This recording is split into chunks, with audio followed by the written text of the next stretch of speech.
The Ford F-Series, they have been around since Jesus was a boy, and if you don't know what they are, then you have clearly been living under a rock. We're going to give this green beast behind me a bit of a once-over because the owner is trying to sell it, and we're going to try and help find it a new home.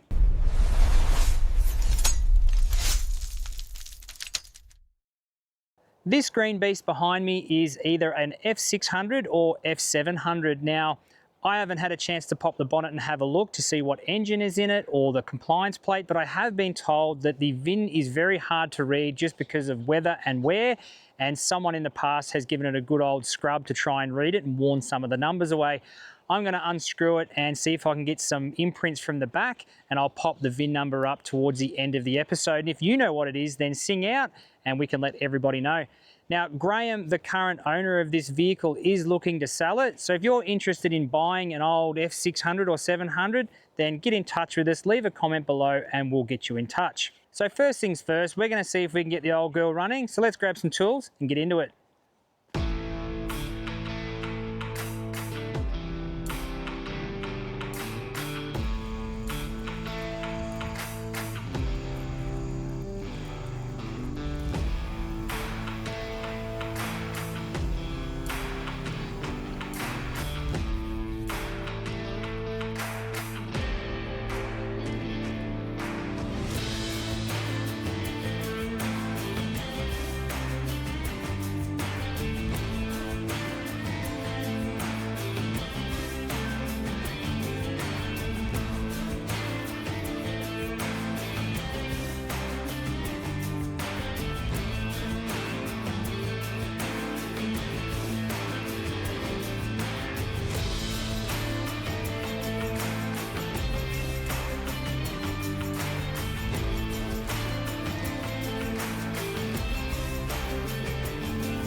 Now, I do not profess to be some kind of historic savant when it comes to F-trucks or any car for that fact. However, I do know this much about this engine bay. It's got a 6-cylinder in it, and that's about as much as I can tell you.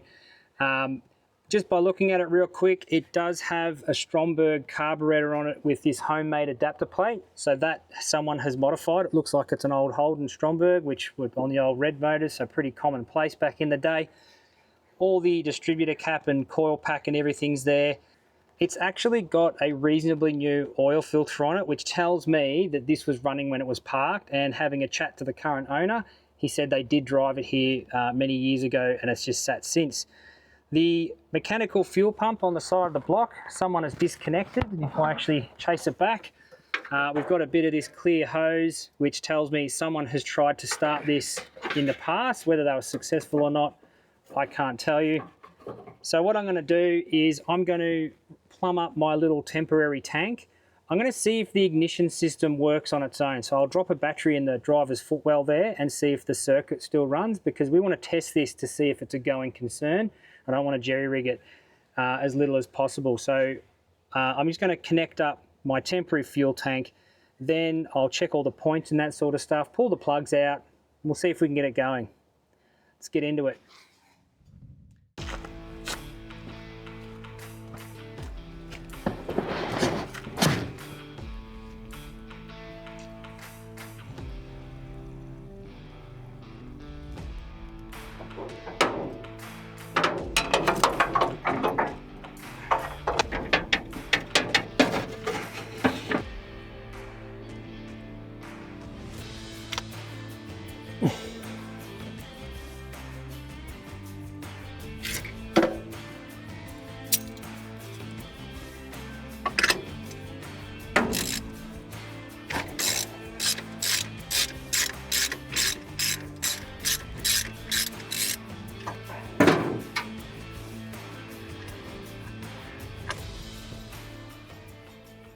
So I've just pulled the #1 spark plug out and it's actually in really good nick. So I'm going to be a bit reluctant. I'm going to make the same mistake I made in the last episode with the Mini, and I'm not going to rip out the other 5 purely and simply because all the dirt and dust and grime that is on this engine, I don't want that falling into the cylinders, not without giving it a good wash. So I'm going to hazard a guess and say that this one's in really good nick and the gap looks pretty right. So I'll leave the rest in there. If it doesn't fire, then I'll look at washing it and getting the rest out. So we'll pop this one just to the side and we'll test if we've got a spark. We'll adjust the points if we need to, and then we'll see if it runs.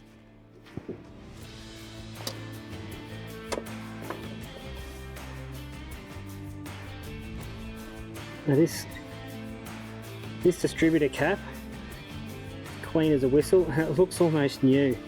So I'm going to say before this thing was parked up that this was given a service, and even the points and that condenser don't have all the grime and grit over them that you'd expect, so I'm not even going to touch them. I'm just going to see if I can get the old girl going. The less that we have to do to it, the easier it is to start, but then again, the more that we know it's been looked after by someone. So let's pop this distributor cap back on and we'll go from there. Now, the only thing that has been a bit of a worry so far is that there's a lot of possum and rodent poo up in the engine bay here, and our wiring is looking a bit secondhand. So we've got our coil and everything's wired up, so our ignition circuit is still there just at first glance, but what I'm going to do, pop a battery in it, I'll see if we get a crank signal from turning the key, and if not, then I'll set up my little kill switch and all that sort of stuff. But I want to try and make sure this thing runs as originally as possible so that when Graham goes to sell it, he can tell the potential buyer, yeah, she runs, and just whack a battery in it, some fuel, and off you go.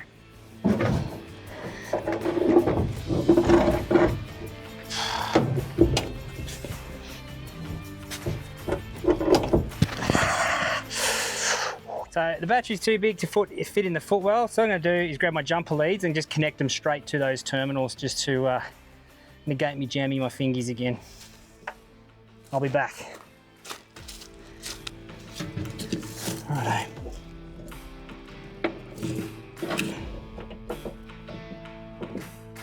So we go negative. Then this is positive. Oh.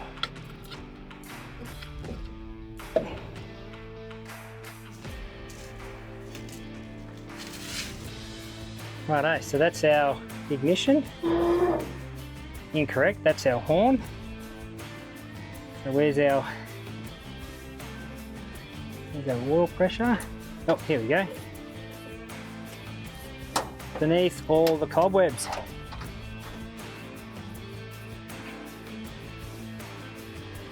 Righto, let's see if we get a crank signal. Nada. Okay, so chucking the battery on and just turning the key. We've got power because the horn works. I thought that was the ignition switch, but it was the horn switch. But we do not have any crank. So I'll grab my test lamp. We'll have a look at what's going on with our starter relay down there. And if that's just seized and buggered, then yeah, I'll wire up my little bypass switch. But just quickly having a look at it, it looks like a bit of a dog's breakfast, as you can see. And there's lots of loose wires and nuts and bolts, so I reckon there might just be an electrical fault there.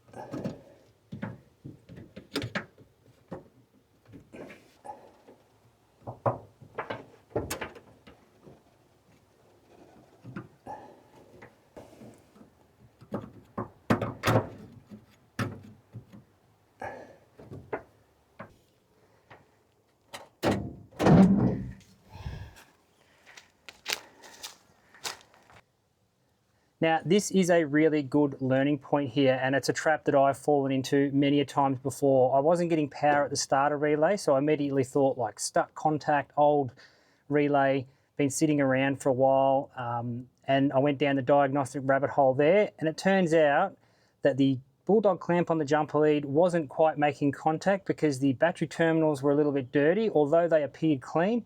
So I got a wire brush and a file, gave them a tidy up, and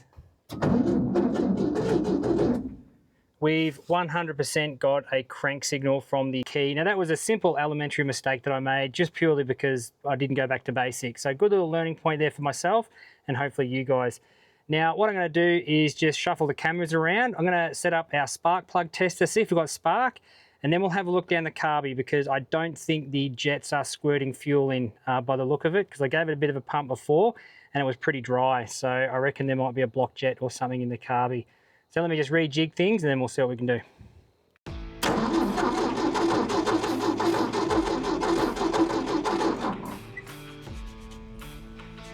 the first thing I'm going to check is that we've actually got power at the coil pack.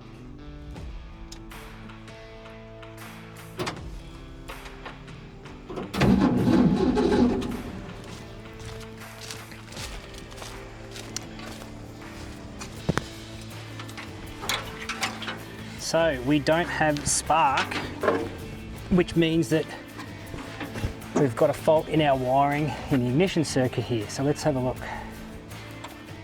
That'd probably be why, because that is completely knackered and just snapped off. And that's actually got an old crimp in it.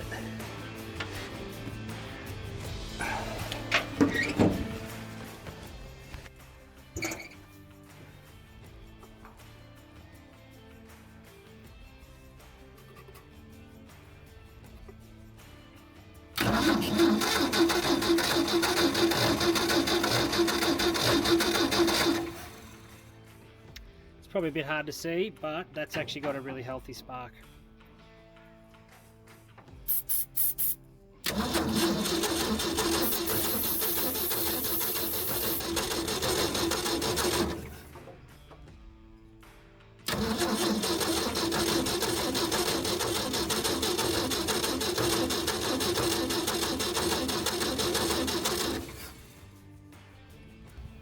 So if you're thinking about heading out with your mates to a paddock and you know a farmer that's got an old banger and you want to have a crack at getting it going, you can do it with a very cheap $12 test lamp. And the best bit of advice I could give you about test lamps, test your test lamp. When you plug it into your earth, grab your battery and put it straight to the positive terminal so you know your test lamp is on a good earth, because the amount of times that you plug it in and you're thinking you don't have power, when in actual fact 90% of electrical faults in cars is because of a bad earth. I've tested my test lamp, I know I've got a good earth, but my wire going to the positive post on my coil pack has got no power at all. I've just bridged it with this, and as you can see, my test lamp lights up nice and happy, so I know I've got power. It's going to be going straight to the positive of my coil pack. Now the next thing we need to test is if we've got a pulse signal on our coil pack. So basically what happens is the points collapse the circuit by opening and closing, and that creates the dark arts that is 12-volt electronic coil packs and increases the voltage or amperage, whatever you call it. I know enough about 12-volt electrical stuff that if you get zapped by a spark plug it hurts, and that gives you the ignition cycle that you need. So I'll whack this on the negative post, see if we get our pulse signal, and then we can cancel that out as being a problem as to why we're not going to spark.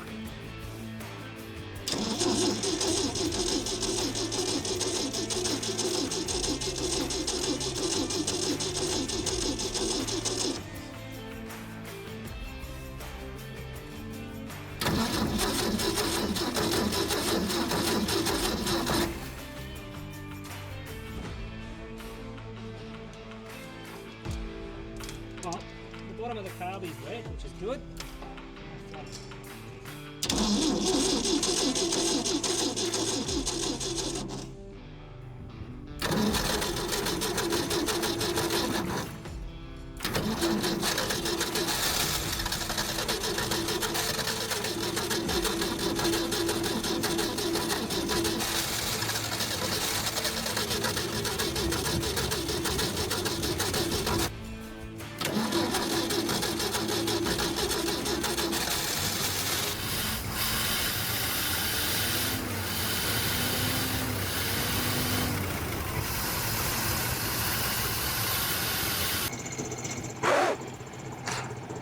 Well, there you go, ladies and gents. Two things we've taken away there. One, I still haven't learnt my lesson, sticking your head in an engine bay whilst you're trying to get it going, because I copped the mother load of dust just then. And two, this old banger runs. So that's pretty cool.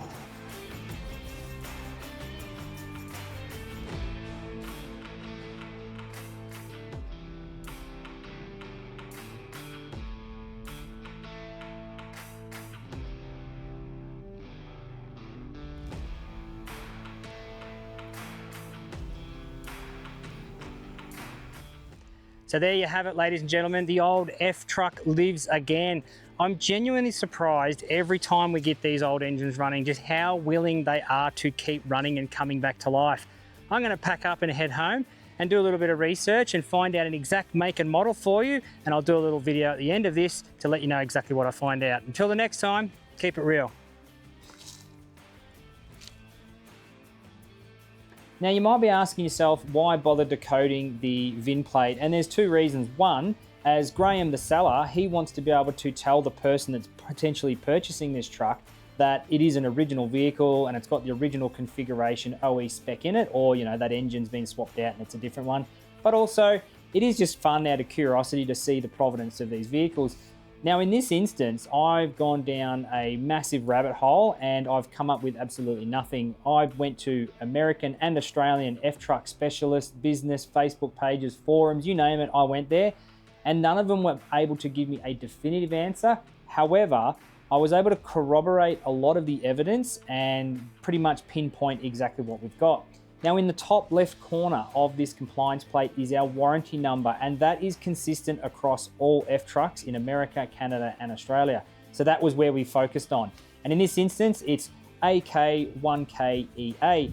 Now when we pick that one apart, the A is the country of origin that it was assembled, and that is America. So we've ticked that one off because it's the same as every other warranty number in the American and Canadian sort of circle of vehicles. The K is a very Australian one. It doesn't feature in any of the other compliance plates, but it stands for the plant of assembly. And in Australia, there was only 3 plants that assembled F trucks, and Sydney was the only one that assembled anything over 1.5 tons. So the truck variants of the Ford F series was assembled in Sydney. So we can confidently say that this is the AK, stands for American built and Sydney assembled. The 1K, again, going back to the Canadian and American compliance plates, that is the F700 series of trucks. And then the E stands for the engine that is in it, and that corroborates with the Canadian 300 series of engines, the 300 CID. Anything else on the compliance plate, we've got a lot of conflicting information. Graham has been able to corroborate some of the stuff that I've picked apart. So we can confidently say that this is an F700 with a Canadian 300 engine.